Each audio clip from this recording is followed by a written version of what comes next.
Hello, hello, bienvenue dans ce nouvel épisode d'Inspire et Communique. Aujourd'hui, on va parler d'un sujet qui touche beaucoup trop de femmes entrepreneurs. Et peut-être même toi.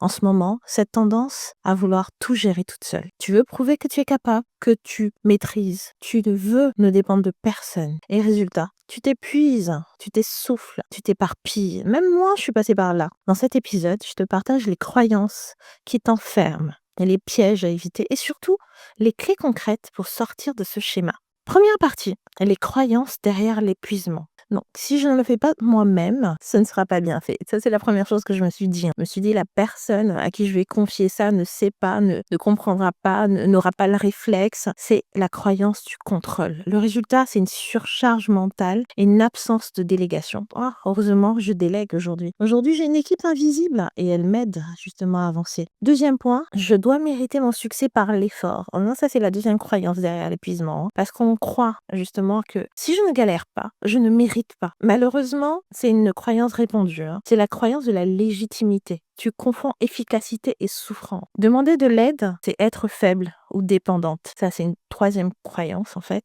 C'est totalement faux. Demander de l'aide, c'est reconnaître sa valeur et celle des autres. Quatrième point, je dois prouver que je suis à la hauteur. On se demande à qui finalement. Donc là, c'est le syndrome de l'imposteur. On compense par la performance. Dans la deuxième partie, j'ai envie de te parler des conséquences. Parce que quand on s'épuise, quand on veut tout gérer, on se retrouve face à des points importants et des points aussi physiques, il faut pas croire. Donc, le premier, c'est la perte de clarté. En faisant trop de choses, on s'éparpille forcément, donc on ne fait pas les bonnes choses. La perte de plaisir parce qu'on oublie pourquoi on s'est lancé. La perte de temps surtout parce que à force de faire des tâches qui ne nous aident pas en fait à grandir dans notre activité et qui pourraient être déléguées, on perd énormément de temps. La perte de crédibilité aussi parce que c'est ta marque personnelle qui devient floue et inefficace. Et surtout, faut pas oublier le burn-out. C'est pas parce qu'on est entrepreneur qu'on peut pas avoir de burn-out. On appelle ça un burn-out entrepreneurial. Dans la troisième partie, j'ai envie de te parler des clés pour ne plus t'épuiser. Tout d'abord, fais un audit de tes forces et de tes faiblesses. Pourquoi pas avec moi d'ailleurs? Où es-tu irremplaçable? Ça, c'est la première chose que tu dois te poser comme question. Qu'est-ce que tu fais de mieux que les autres? Qu'est-ce que tu fais avec plaisir? Qu'est-ce qui te met dans ta zone de génie? Qu'est-ce que tu fais par habitude sans même t'en rendre compte, mais qui t'apporte ou pas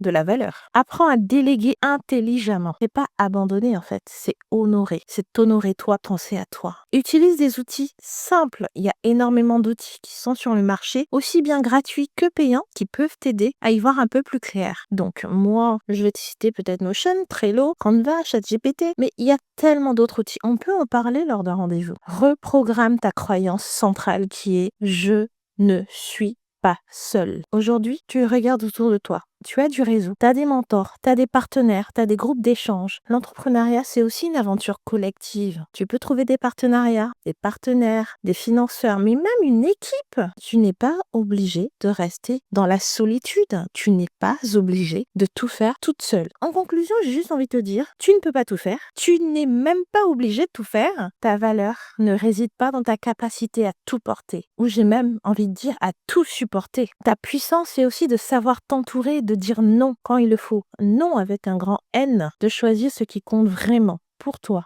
et pour ton entreprise. Si tu veux qu'on parle ensemble de tes forces, tes faiblesses, ou que je fasse avec toi un audit clair pour t'aider à optimiser au mieux ta stratégie, à clarifier ton plan d'action, prends rendez-vous. Il y a un lien facile pour me contacter. Tu as accès à mon calendrier. Tu peux prendre rendez-vous sur le créneau qui t'arrange le mieux et je me ferai une joie d'échanger avec toi. Je te dis à très vite.